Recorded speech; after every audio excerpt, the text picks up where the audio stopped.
The Galaxy Concordance Council Chamber was very large and bright. It hung in space high above the green world of Valus Prime. Inside, beings from many old species sat in rows of special seats made for their bodies. Some looked like tall plants that walked, with long green arms and leaves that glowed softly. Others were made of clear crystal that changed colors when they felt strong emotions. There were also big soft creatures like jellyfish that floated inside tanks of blue water. And there were insect-like aliens with hard shells, many legs, and mouths that clicked when they talked. All these beings had been part of the galaxy for thousands of years. They made the rules, they kept peace, they decided who could join their club and who could not cause trouble. Today they were talking about humans. Humans were new. They had only found the rest of the galaxy a short time ago. Their ships were fast and strong, but many council members thought humans were still like wild children. They did not follow orders well. They asked too many questions. They kept secrets. The speaker of the council was named Kazathar. He stood on a high platform in the center. He had golden wings folded behind his back, and bright red eyes that looked at everything. When he spoke, small machines in every seat translated his words so everyone could understand, no matter what strange sounds or lights their species used. Today we must face the human problem, Kazathar said. His voice was calm but firm. They break our laws again and again. They dig deep mines in protected zones. They test dangerous weapons without permission. They refuse to move their people when we ask them to leave crowded border worlds. And they still keep their big kinetic cannons and nuclear bombs. They call it self-defense. We call it a threat. Many aliens made noises of agreement. A tall plant being lifted one long arm covered in glowing leaves. Humans act like they own the stars already. They do not respect our ways. A crystal delegate flashed bright purple and blue lights across its body. Their weapons are simple but powerful. Their ships move in ways we do not fully understand. We cannot let this continue. A floating jelly creature in its tank bubbled loudly. They grow too fast. Their numbers double in a few short cycles. Soon they will want more space. They will push against our borders. Kazathar raised one sharp claw to make the room quiet again. We have warned them many times. They smile and nod, but they do nothing. I say we give them one last chance. They must disarm all heavy weapons. They must allow our ships to watch their planets at all times. They must accept our rules completely. If they refuse, we send the combined fleet. We make them obey. Most of the council members clicked, glowed, or waved in support. Only a few looked unsure. In the back row, 3 humans sat quietly. They wore plain dark suits with no bright colors or glowing parts. They looked small and simple compared to the aliens around them.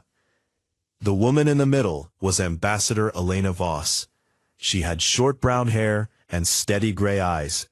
She sat straight and listened to every word without showing much feeling. On her left sat Admiral Marcus Kane. He was tall, with wide shoulders. His face looked hard, like it was carved from stone. His black uniform had many small silver marks from old battles. He kept his big hands folded and said nothing at all. On Elena's right was Dr. Liam Reyes. He was shorter, with dark hair and thin glasses. He sometimes wrote quick notes on a small screen, but mostly he just watched. His eyes moved from face to face, from glowing crystal to clicking insect mouth. The aliens kept talking about humans, as if the 3 people were not even in the room.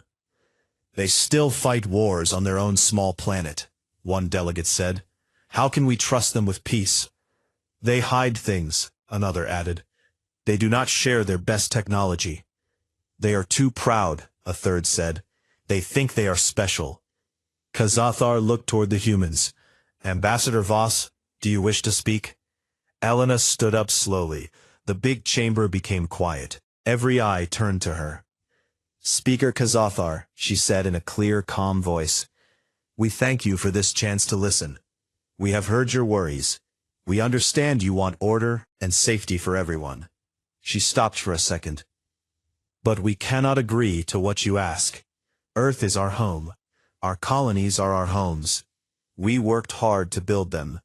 We will not give up the tools that protect them. We will not let foreign ships fly over our cities and watch our children. The room filled with angry sounds. Lights flashed red. Tentacles waved fast. Wings buzzed loudly. Kazathar stood taller. This is not acceptable. You force our hand. The fleet will come. Elena did not raise her voice. We know what you plan. We have prepared. Admiral Kane stood next. When he spoke, his deep voice carried across the chamber like distant thunder. Your ships will find empty space when they reach our stars. Our people are ready. Our defenses are ready. If you bring war, you will get war. But it will not be the war you think you know. A big jelly delegate laughed with wet bubbling sounds. One small species against all of us. You have only a few hundred ships. We have thousands. Marcus looked straight at the creature. His face did not change. Numbers do not win every fight. Sometimes the small hunter wins because it is quiet, patient, and very good at what it does. The laughter stopped. Dr. Reyes stood last. His voice was softer, but it reached every corner. You have read our old stories. You know we fought many hard wars on Earth. We almost ended ourselves more than once. But we always came back. Each time we learned. Each time we got stronger. He looked slowly around the room. What you do not see is the thing inside us that wakes when there is no other way. When talking fails. When running fails. When hiding fails. Something old wakes up. Something that fought with teeth and stones long before we had fire. It does not care about polite words or fair rules. It only wants one thing, to make sure that danger never comes back. The chamber became very still. Some aliens looked at each other with nervous lights and soft clicks. Elena spoke once more. We asked for peace many times. You said no. Now we say no to you. Do not send your fleet to our stars, because if you do...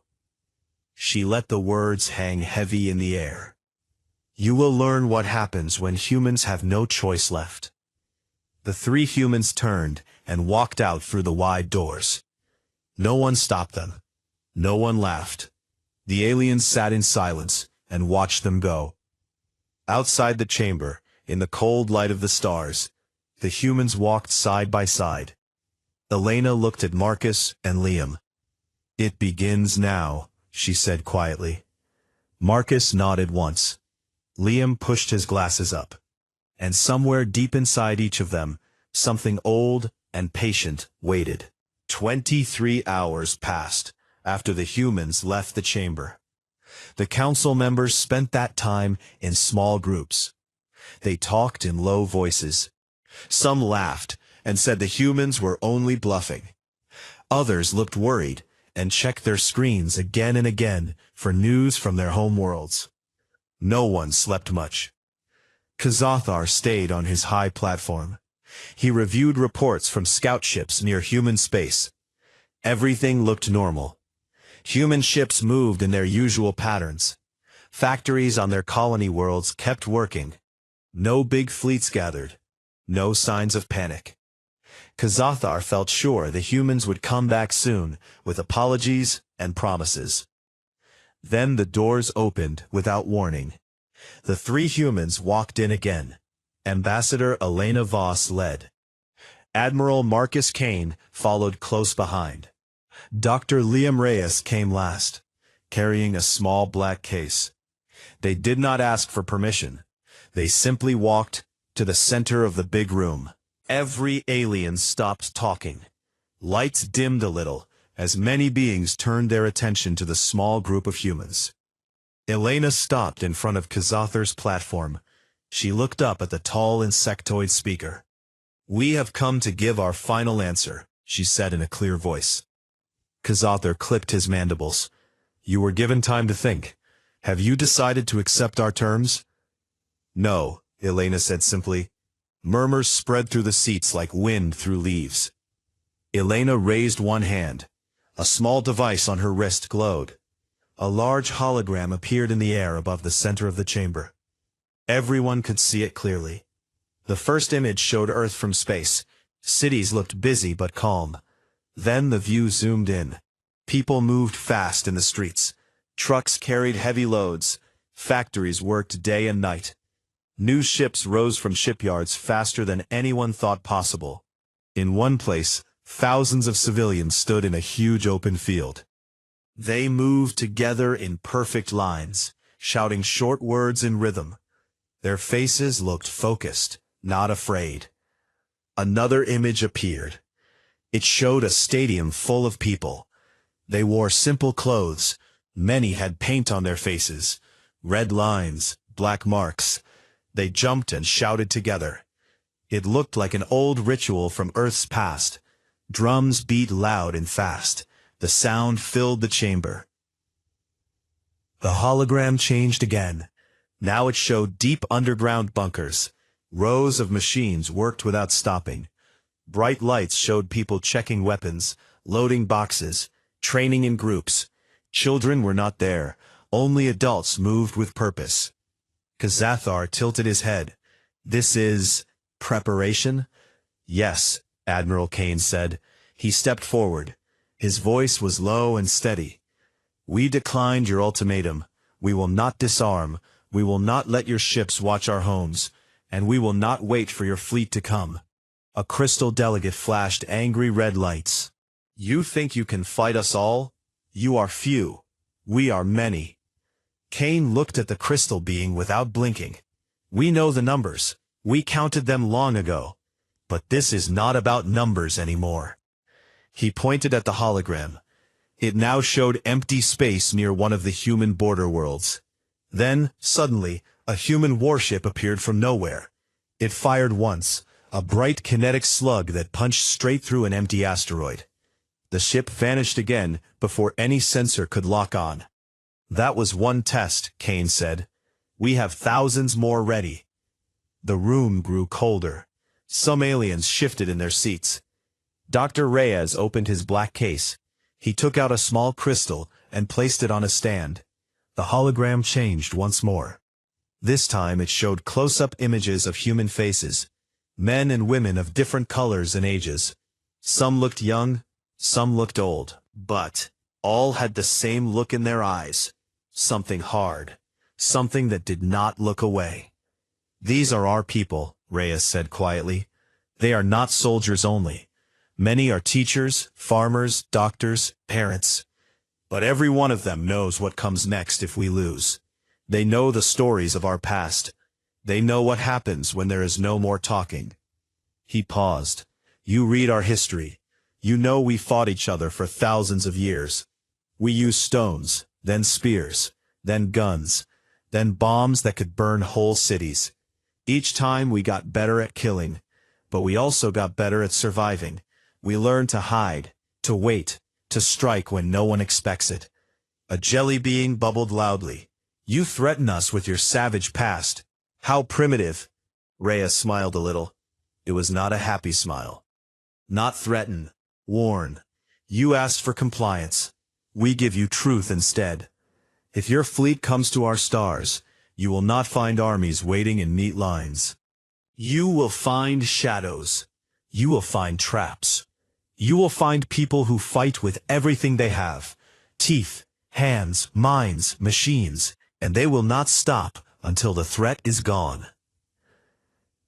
The hologram showed one last image. A single human soldier in black armor stood on a dark moon. He held a long knife in one hand. His other hand rested on the trigger of a heavy gun. Behind him, stars burned cold and bright. He looked straight at the camera. His eyes were calm, too calm. Elena spoke again. "We asked for peace.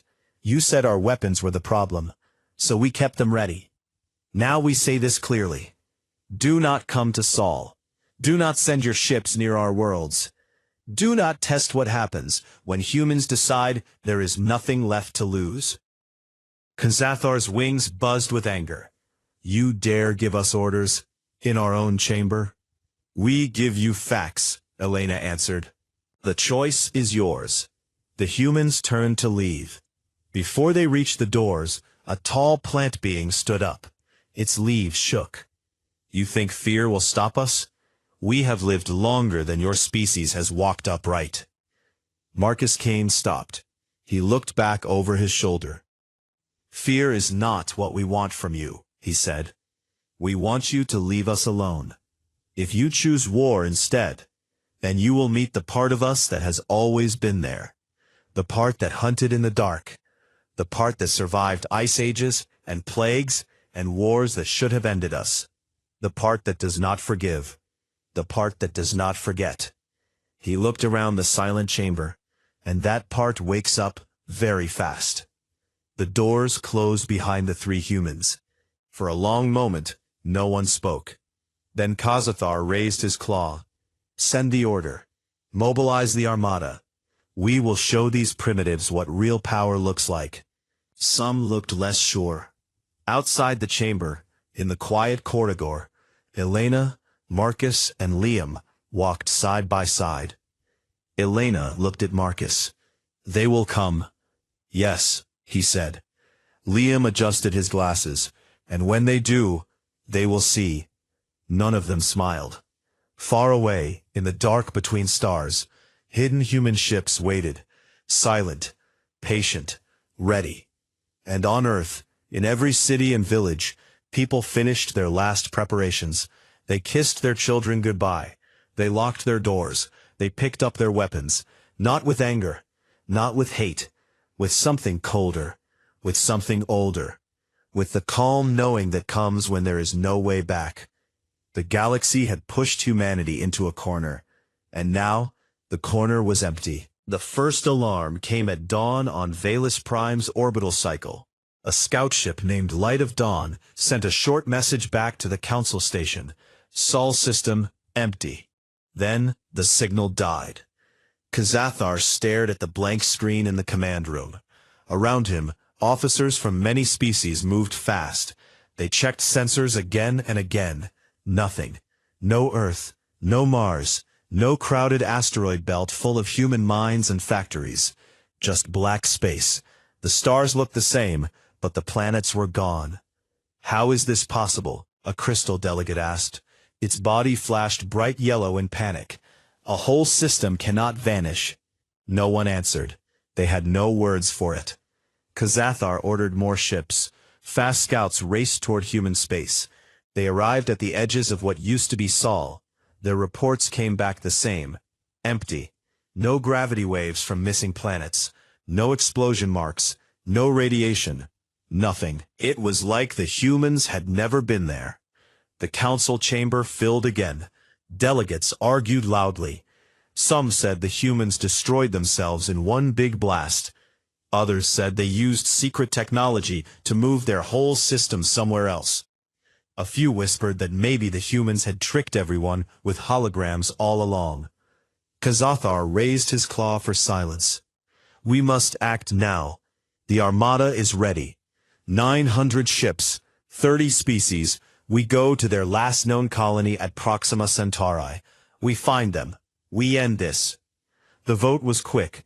Almost everyone said yes. Fear made them brave. The great fleet gathered in formation.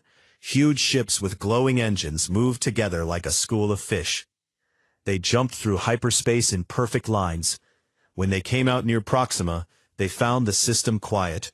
Too quiet. The human colony world, Proxima B, turned below them. Cities stood empty. Lights were off. No ships flew in orbit. Factories sat silent. Even the wind seemed slow. Boarding teams went down. They walked through streets with guns ready. They found food still warm on tables. Clothes hung in closets. Toys lay on floors. But no people. Not one human. A team entered a big underground lab. The doors were open. Inside, machines hummed softly. Screens showed old data, maps of stars, lists of supplies, pictures of smiling families. Then the screens went dark. One soldier stepped forward. "There is something here," he said into his radio. His camera showed movement in the shadows, a shape, fast, small, then screams. The feed cut off. Back on the flagships, the council watched the last seconds over and over. The soldier's helmet camera showed nothing clear. Just darkness, then claws, then red, then nothing. Hours later, the same dropship came back up on its own. No pilot, no crew. The hull had deep scratches from the inside. Blood stained the seats. The blood did not match any known species in the Concordance database. It matched human. Kazathar looked at the images. His wings shook a little. "They are here," he said. "They are hiding." Scouts searched gas giants. They scanned moons. They flew through asteroid fields. Every few hours they found something small. A faint heat signal. A weak radio whisper. A single human escape pod drifting with no power. Each time a team went to check, the same thing happened. They landed, they searched, then contact stopped. Hours later, their ship returned empty, or it did not return at all. The Armada started to lose ships, not in big battles, in small, quiet ways. A supply ship vanished while refueling. A patrol group sent 3 messages, then silence. A big cruiser found a human drone floating nearby. When they pulled it in, the drone opened. Something small and fast came out. Alarms screamed. The cruiser went dark. When rescue teams arrived, they found the crew gone. Only blood on the walls, and one word scratched into metal: run. Panic grew. Delegates argued in the command rooms. Some wanted to go home. Others wanted to burn every human world they could find. Kazathar listened to all of them. Then he made his decision. "We glass the surface of Proxima B," he ordered. "If they hide below, we make them come out." The fleet moved into position. Heavy cannons charged. Bright beams lanced down through the clouds. Cities turned to glass. Mountains cracked. Oceans boiled. For 3 days the fleet fired. When they stopped, Proxima B looked like a dead rock. No life signs, no movement. Then on the 4th day, a signal came from the ruins. A human voice, calm, clear. "Thank you," the voice said. "You just made our job easier." The transmission ended. Minutes later, alarms screamed across the fleet. Human ships appeared. Not many. 10, maybe 15. They came from directions no one expected.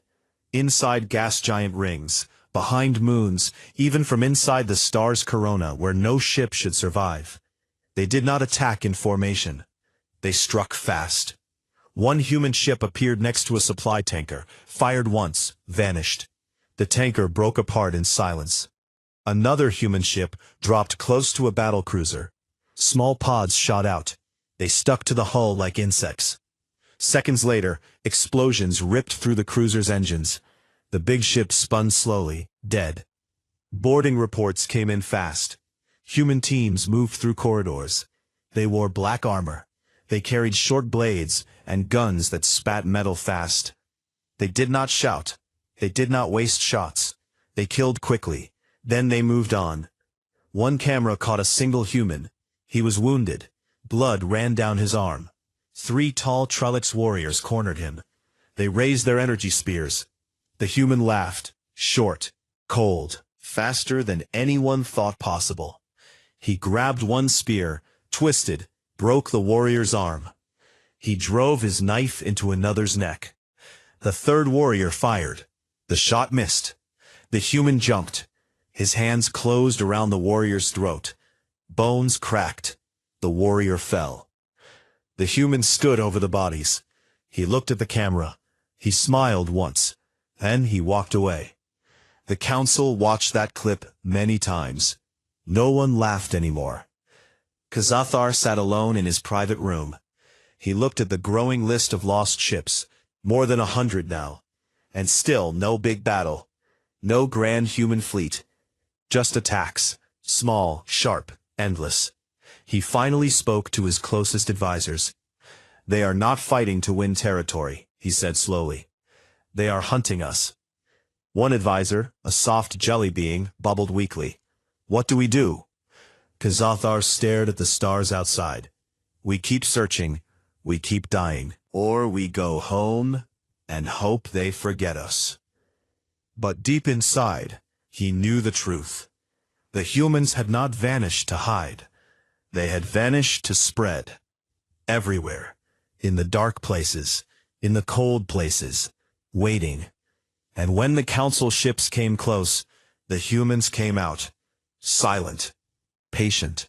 Savage. Without warning. The great armada of the galactic concordance limped through empty space. Many ships were gone now. Others moved slowly, with broken engines and cracked hulls.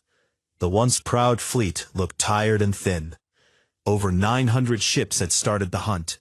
Less than 600 remained. The council delegates no longer shouted with confidence. Their voices were quiet. Some cried in soft bubbles or weak flashes of light. Kazathar stood on the bridge of the flagship Harmony's Reach. He watched the stars outside the wide window. No one spoke to him, unless they had to. Everyone knew the truth deep inside. The humans were winning, not with one big battle, not with loud speeches, with small, sharp cuts that never stopped. The fleet had tried everything. They burned worlds. They searched every moon and rock. They sent drones into dark corners. Always the same result. A human ship would appear for a few seconds. It would fire once or twice. Then it would disappear again. Sometimes, it left a message on open channels. Short words in many languages. "You should have stayed home." Boarding attacks became worse. Human teams no longer waited for council ships to come close. They struck first. Small black pods shot out from nowhere. They attached to hulls like seeds on fruit. Then the humans came inside. They moved in silence. No battle cries, no angry shouts. Just fast steps and quick hands. Council security teams, big warriors with strong armor and powerful weapons, fell one by one. Humans used knives more than guns now. Knives were quiet. Knives did not waste power. Knives let them get close enough to see the fear in alien eyes. One attack happened on the heavy cruiser Dawn's Blade. The ship was guarding a supply convoy. Alarms sounded late. Too late. Human pods hit the outer hull. Within minutes, humans were inside the main corridors. Security cameras caught everything. A group of 5 humans in dark armor walked down a hallway. 3 Trellix warriors blocked their path. The Trellix were tall and strong. Their skin was thick like leather. They carried long energy spears that could cut through metal. The lead human, a woman with short hair, raised her hand. She held no gun, only a short blade. The Trellix charged. She stepped to the side. Fast. Too fast. Her blade flashed once. Blood sprayed across the wall. The first warrior dropped. The second swung his spear. She ducked low. Her foot kicked his knee. Something cracked. He screamed and fell. The third warrior fired his energy weapon. The shot burned the air. It missed her by inches. The other 4 humans moved at the same time. One jumped on the fallen warrior's back. His hands closed around the neck. Twist, snap, done. Another human threw a small round object. It stuck to the wall and exploded in white light. The third Trellix warrior went blind for a second. That was enough. A human knife found his throat. The woman stood over the bodies. She wiped her blade on a dead warrior's cloak. She looked straight at the camera. Her eyes were calm, almost bored. Then she nodded to her team. They moved on. That video spread through every ship in the fleet. Delegates watched it again and again. No one laughed at the primitive humans now. Kazathar called an emergency meeting in the main chamber of Harmony's Reach. The room was smaller than the big council hall on Valus Prime. Many seats stayed empty. Dead delegates, missing ships, fear hung in the air like smoke. "We must change our plan," Kazathar said. His voice sounded thin. "We cannot chase shadows forever. We lose more every day." A plant being lifted one trembling leaf arm. "What do you suggest, Speaker? Retreat?" Kazathar looked at the being. "We have no choice. We return to Valus Prime. We rebuild. We ask for more ships from homeworlds. We prepare better defenses." Murmurs filled the room. Some agreed. Others looked angry. A crystal delegate flashed dark blue. "They will follow us. They always do." Kazathar nodded slowly. "Yes, but at home we have forts. We have shields. We have numbers again. Out here, we bleed slowly." No one argued much. They were too tired, too scared. The fleet turned. Engines glowed weak as they prepared the long jump back to Valus Prime. It would take many cycles, time enough to think, time enough to hope the humans would stop. They did not stop. 3 days into the journey home, the first big strike came. Not one ship, not 10, hundreds. Human vessels appeared all around the fleet. They came from every direction. Some dropped out of jumps inside the formation. Others rose from behind drifting asteroids the Council thought were empty. Some even came from below the galactic plane, places no one watched. They did not attack the biggest ships first. They hit the weak ones. Supply ships, repair tenders, hospital vessels. One by one they died in bright flashes. Council ships fired back. Lasers and plasma burned space. Most missed. The human ships were small and fast. They twisted like birds. They used the Council fleet itself as cover, flying between big ships so friendly fire would hit allies instead. Boarding pods rained down. Thousands. Humans poured into corridors like water into cracks. They fought room by room, deck by deck. They knew exactly where to go. Power rooms, bridge access, life support. They cut those first. On one destroyer, a human team reached the engine core. They planted small charges. The core went critical. The ship broke apart in silence. No survivors. Kazathar watched it all from the bridge.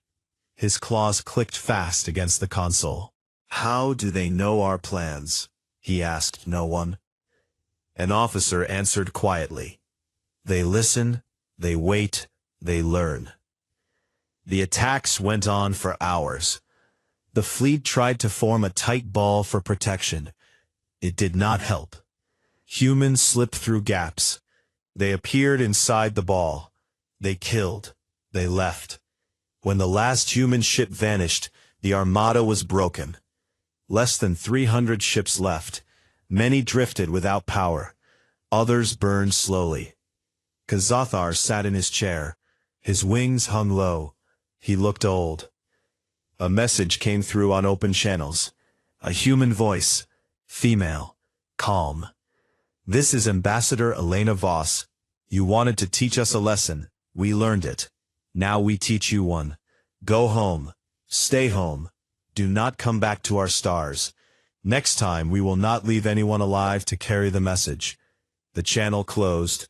Silence filled the bridge. Kazathar looked at the remaining officers. "Set course for Valus Prime," he said. "No stops." The broken fleet limped onward. Behind them, in the dark, human ships watched. Silent. Patient. They did not chase. They did not need to. The Council was running now, and humans knew how to hunt things that run. The broken armada reached Valus Prime after many long cycles. The once mighty fleet looked small now. Less than 200 ships remained. Many had black scars from human weapons. Others trailed smoke and sparks. The station above the green world opened its huge docking arms. Ships slipped inside one by one. The council members who still lived stepped out slowly. Their faces showed fear. Their bodies moved like old machines that had run too long. The main chamber filled again. Fewer seats had occupants. Many were empty forever. Lights felt dimmer. Air felt colder. Kazathar walked to his high platform. His golden wings hung low. He looked smaller than before. He spoke in a tired voice. "We return defeated. Our fleet is broken. Our people are gone. We must vote now. Unconditional surrender. We send the message to the humans. We accept their terms. We leave their stars alone forever." Murmurs moved through the room. Some nodded slowly. Others stared at the floor. A few still looked angry, but their anger was weak. Before anyone could speak, alarms screamed across the station. Red lights flashed. Every screen showed the same thing. Thousands of small dots appeared around Valus Prime. They came from nowhere. No jump flashes, no warnings, just there. Human ships, not in neat lines, not in big formations, just everywhere. Like a cloud of angry insects. The council members stood up. Some ran to the doors. Others froze. Xathar looked at the main screen. His claws clicked once. Shields up. Weapons ready. The station's commander answered fast. Shields at full. But there are too many. We cannot stop them all. Outside the viewports, human vessels moved closer. Small black shapes, fast, silent. They did not fire big guns yet. They waited. Then boarding pods launched. Thousands. They flew straight at the station like arrows. Some hit the outer hull. Explosions bloomed in quiet flashes. Humans poured inside. They moved through corridors like water. Black armor. Masked faces. No words. No shouts. Just quick steps and sharp movements. Council guards tried to fight. Tall warriors with energy spears. Soft jelly beings with shock fields. Crystal soldiers with hard light blades. They fell fast. One camera showed a hallway fight. 5 human soldiers against 20 guards. The humans did not stand in a line. They split. 2 went low. 2 went high. One threw a small ball that burst into bright smoke. Guards coughed and waved. Humans moved through the smoke. Knives flashed. Guns barked short bursts. Bodies dropped. A human woman with short hair stepped over a fallen guard. She looked at the camera. She raised one finger to her lips. Quiet. Then she walked on. Inside the main chamber, doors exploded inward. Smoke rolled in. Humans entered. 10, 20, more. Their eyes scanned every corner. Kazathar stood tall on his platform. His wings opened a little. "Stop," he said. "We wish to talk." Admiral Marcus Kane walked forward. His uniform was torn. Blood stained one sleeve. But he stood straight, calm. Ambassador Elena Voss came next. Her face showed no anger, only calm purpose. Dr. Liam Reyes followed. He carried the same small black case. Kane looked up at Kazathar. "You wanted to talk before. Now we talk." Kazathar's voice shook a little. "Why this? Why so much death? We only wanted order." Elena answered, "You wanted control. You wanted us small. You wanted us afraid. We said no. You sent ships. We answered." A jelly delegate bubbled weakly from its tank. "You are monsters. You kill without reason." Liam Reyes stepped forward. "No. We kill with reason. You pushed us into a corner. We came out fighting. That is all." Kazathar looked around. Dead guards lay near the doors. Smoke in the air. "What do you want now?" Kane spoke clearly. "Nothing. We already have what we want. You will not come back. You will not send fleets. You will not make rules for us anymore." Elena added, "We could end this station. We could end your council. But we choose not to. Go home. Tell your worlds what happened. Tell them the humans are not weak. Tell them we protect what is ours." Liam opened the black case. He took out a small crystal. He placed it on the central podium. A hologram appeared. It showed Earth. Cities stood again. Lights glowed in windows. People walked in streets. Children played in parks. Ships flew in orbit, but not for war, for trade, for life. Then the image changed. It showed captured council ships drifting in space. No guns, no power. On each hull, someone had painted a single red mark. A simple handprint. 5 fingers, clear and bold. "That is our mark," Kane said. "It means you live because we let you. Do not forget it." The humans turned to leave. Xathar called after them. "Wait. What happens if we forget?" Marcus Kane stopped. He looked back. "Then next time, we do not leave anyone to remember." The chamber doors closed behind them. Outside, human ships waited, patient, watchful. They did not attack again. They only watched. The council sat in silence. Some cried. Some stared at the handprint burned into the wall by a human cutter. 5 fingers. Simple. Strong. Xathar looked at the empty podium. The hologram was gone, but the images stayed in every mind. For the first time in thousands of years, the old species felt small. They felt watched. They felt hunted. And they knew the hunters would always be there. In the dark, in the quiet, waiting. Without warning, the humans returned to their stars. Ships vanished into jumps. No victory speeches, no parades, just quiet work. Living. Protecting. On Earth, people went back to normal days. They kissed their families. They worked in fields and factories. They laughed in streets. But every adult knew, deep inside, something old slept again. Something that had woken once. Something that could wake again, if needed. And the galaxy remembered. The day the council saw human savage instinct, without warning.